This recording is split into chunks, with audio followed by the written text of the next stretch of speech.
Yellampet municipality పరిధిలోని కోనాయపల్లిలో ఛత్రపతి శివాజీ మహారాజ్ విగ్రహ ప్రతిష్టాపన కార్యక్రమం ఘనంగా జరిగింది. ఈ కార్యక్రమానికి మేడ్చల్ ఎమ్మెల్యే చామకూర మల్లారెడ్డి ముఖ్య అతిథిగా హాజరై విగ్రహాన్ని ఆవిష్కరించారు. తెలంగాణ రాష్ట్ర contributory pension scheme employees union చేపట్టిన జన జాగరణ యాత్ర వికారాబాద్ జిల్లాకు చేరుకుంది. భారీ బైక్ ర్యాలీ నిర్వహించిన ఉద్యోగులు, ఉపాధ్యాయులు స్థానిక ఎమ్మెల్యే క్యాంప్ కార్యాలయంలో వినతిపత్రం సమర్పించారు. ఆగస్టు 23న నిర్వహించనున్న చలో హైదరాబాద్ మహాసభను విజయవంతం చేయాలని పిలుపునిచ్చారు. సంగారెడ్డి జిల్లా అమీన్పూర్ మండలం ఐలాపూర్ గ్రామంలో కోర్టు వివాదంలో ఉన్న ప్రభుత్వ స్థలాల్లో నిర్వహించిన అక్రమ కట్టడాలను రెవెన్యూ అధికారులు కూల్చివేశారు.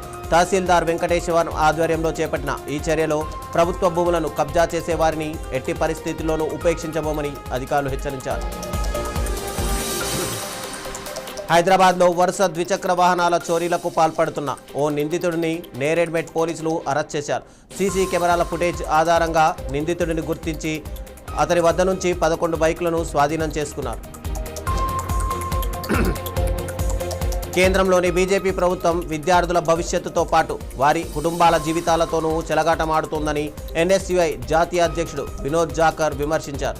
కూకట్పల్లిలోని జేఎన్టీయూలో ఎన్ఎస్యుఐ ఆధ్వర్యంలో నిర్వహించిన చాత్రోమ్ కి గూంజ్ కార్యక్రమంలో ఎమ్మెల్సీ ప్రభుత్వ విప్ బలమూరి వెంకట్తో కలిసి ఆయన పాల్గొన్నారు.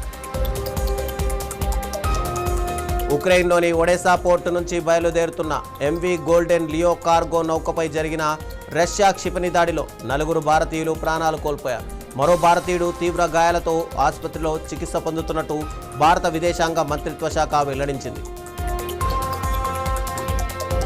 హైదరాబాద్లోని అత్తాపూర్ పోలీస్ స్టేషన్ పరిధిలో గంజాయి కొనుగోలు, రవాణా, విక్రయాలకు పాల్పడుతున్న ముఠాను అత్తాపూర్ పోలీసులు రాజేంద్రనగర్ ఎస్ఓటీ బృందం సంయుక్తంగా ఛేదించారు.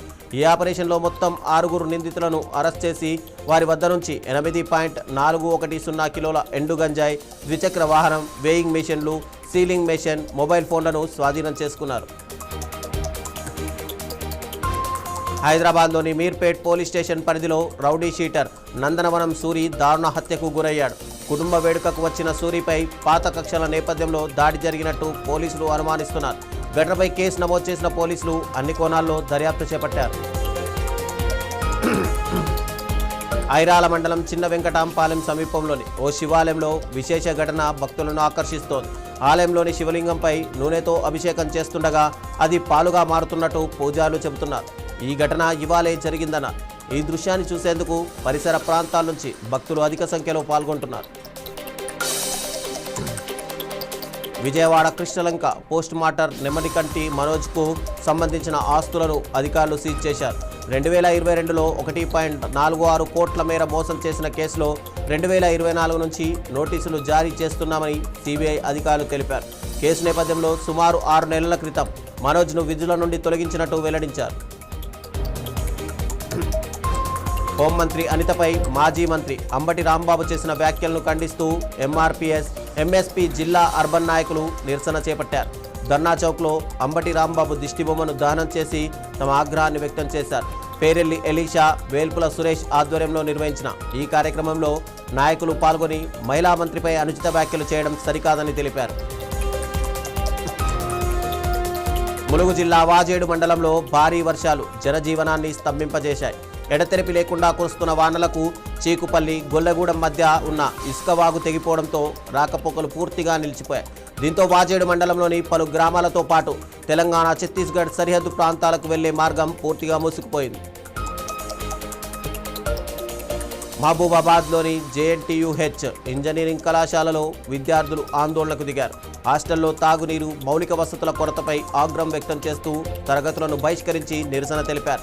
30 మంది విద్యార్థులకు ఒకే బాత్రూమ్ ఉండడంతో తీవ్ర ఇబ్బందులు ఎదుర్కొంటున్నామని విద్యార్థులు ఆవేదన వ్యక్తం చేశారు. తిరుపతిలోని ఎస్వి యూనివర్సిటీ కాంట్రాక్ట్ అధ్యాపకులు నిరసన బాట పట్టారు. ఉద్యోగ భద్రత కల్పించి తమను క్రమబద్ధీకరించాలని డిమాండ్ చేస్తూ అంబేద్కర్ విగ్రహం నుంచి పరిపాలనా భవనం వరకు నిరసన ర్యాలీ నిర్వహించారు. రాష్ట్రంలోని విశ్వవిద్యాలయాల్లో పనిచేస్తున్న కాంట్రాక్ట్ అధ్యాపకులకు అసోసియేట్ ప్రొఫెసర్ల నియామకాల్లో అర్హత కల్పించాలని కోరారు. విజయవాడలో సాయి కృష్ణ కేసుపై అడ్వకేట్ పొన్నవోలు సుధాకర్ రెడ్డి తీవ్ర ఆరోపణలు చేశారు. రాష్ట్రంలో జంగిల్ రాజ్ నడుస్తోందని విమర్శించిన ఆయన సాయి కృష్ణను మార్కాపురం నుంచి తీసుకొచ్చిన తర్వాత ఏం జరిగిందో స్పష్టత లేదన్నారు. సాయి కృష్ణ కేసులో ఉన్నతాధికారుల పాత్రపై అనుమానాలున్నాయని, ఈ కేసులో డీజీపీ, సిపి, ఏసీపీ స్థాయి అధికారులను విచారించాలని డిమాండ్ చేశారు.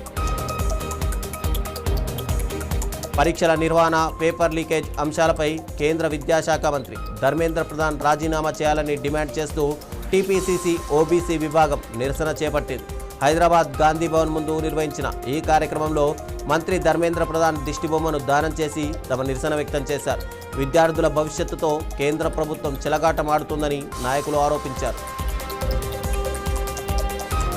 బీజేపీ రాష్ట్ర అధ్యక్షుడు రామచంద్రరావు రాజకీయ ఉనికి కోసమే నిరాధార ఆరోపణలు చేస్తున్నారని మంత్రి పొన్నం ప్రభాకర్ విమర్శించారు. హైదరాబాద్లో మీడియాతో మాట్లాడిన ఆయన జాతీయ పార్టీ రాష్ట్ర అధ్యక్షుడిగా కేంద్రం నుంచి తెలంగాణకు నిధులు తీసుకురావడంపై దృష్టి పెట్టాలని సూచించారు. సంగారెడ్డి జిల్లా పటాన్చెరువు పట్టణంలో నూతనంగా నిర్మించిన సూపర్ స్పెషాలిటీ ఆసుపత్రిని వెంటనే ప్రారంభించాలని డిమాండ్ చేస్తూ సిపిఎం పార్టీ ఆధ్వర్యంలో ధర్నా నిర్వహించారు. ప్రజలకు మెరుగైన వైద్య సేవలు అందించేందుకు నిర్మించిన ఈ ఆసుపత్రిని ప్రారంభించడంలో జాప్యం చేయడం సరికాదని నాయకులు అన్నారు. రైతు సంక్షేమమే ధ్యేయంగా కాంగ్రెస్ ప్రభుత్వం పనిచేస్తుందని ప్రభుత్వ whip Nakrekal MLA Vemula Veeresham, Bhuvanagiri MLA Anil Kumar Reddy అన్నారు. దశాబ్దాలుగా ఎదురుచూస్తున్న రైతుల కల నెరవేరడం సంతోషకరమని తెలిపారు.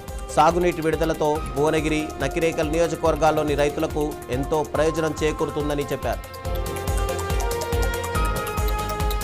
నేరాల పరిశోధనలో సీసీ కెమెరాల పాత్ర ఎంతో కీలకమని కరీంనగర్ సిపి గౌస్ ఆలం అన్నారు. ఒక సీసీ కెమెరా 10 మంది పోలీస్ సిబ్బందితో సమానంగా పనిచేస్తుందని పేర్కొన్నారు. కరీంనగర్ జిల్లాలో 700 సీసీ కెమెరాలు ఏర్పాటు చేయడమే లక్ష్యంగా పెట్టుకున్నామని తెలిపారు. ఇక కరీంనగర్ జిల్లా ఇప్పందుకుంట మండల కేంద్రంలో నూతనంగా ఏర్పాటు చేసిన సీసీ కెమెరాలను సిపి ప్రారంభించారు. కృష్ణా జిల్లా చెల్లపల్లిలో దారుణ ఘటన ఆలస్యంగా వెలుగులోకి వచ్చింది. మద్యం మత్తులో తరచూ గొడవలు చేస్తున్న కన్న కొడుకును తల్లి హతమార్చినట్టు పోలీసులు అనుమానిస్తున్నారు. చెల్లపల్లికి చెందిన మోతుకూరి దుర్గాప్రసాద్ తల్లితో కలిసి నివాసం ఉంటుండగా ఈ ఘటనపై సమాచారం అందుకున్న పోలీసులు సంఘటనా స్థలానికి చేరుకొని కేసు నమోదు చేసి దర్యాప్తు చేస్తున్నారు. నంద్యాల జిల్లాలోని శ్రీశైలం దేవస్థానంలో సాలు మంటపాల నిర్మాణం అంశం వివాదానికి దారితీసింది. దేవాదాయ శాఖ కమిషనర్ రామచంద్రమోహన్, శ్రీశైలం దేవస్థాన ధర్మకండలి మండలి చైర్మన్ మధ్య విభేదాలు తలెత్తాయి. 19 కోట్లతో సాలు మండపాలు నిర్మించాలన్న దేవస్థానం ప్రతిపాదనను ధర్మకర్తల మండలి 2 సార్లు ఏకగ్రీవంగా తిరస్కరించినట్టు సమాచారం. జయశంకర్ భూపాలపల్లి జిల్లాలోని మేడిగడ్డ లక్ష్మీ బ్యారేజీకి వరద ప్రవాహం కొనసాగుతోంది. బ్యారేజీకి ఇన్ఫ్లో, అవుట్ఫ్లో 16,620 క్యూసెక్కులుగా నమోదైంది. ఇక వరద నీటి ప్రవాహం నేపథ్యంలో అధికారులు అప్రమత్తమై బ్యారేజీలోని మొత్తం 85 గేట్లను ఎత్తి దిగువకు నీటిని విడుదల చేస్తున్నారు. ఏలూరు జిల్లా నూజివీడులో అఖిల భారత విద్యార్థి సమాఖ్య ఆధ్వర్యంలో నిరసన కార్యక్రమం నిర్వహించారు. నీట్ ప్రశ్నాపత్రాల లీకేజ్, పోటీ పరీక్షల్లో అవకతవకలకు బాధ్యత వహిస్తూ కేంద్ర విద్యాశాఖ మంత్రి ధర్మేంద్ర ప్రధాన్ రాజీనామా చేయాలని వాళ్ళు డిమాండ్ చేశారు.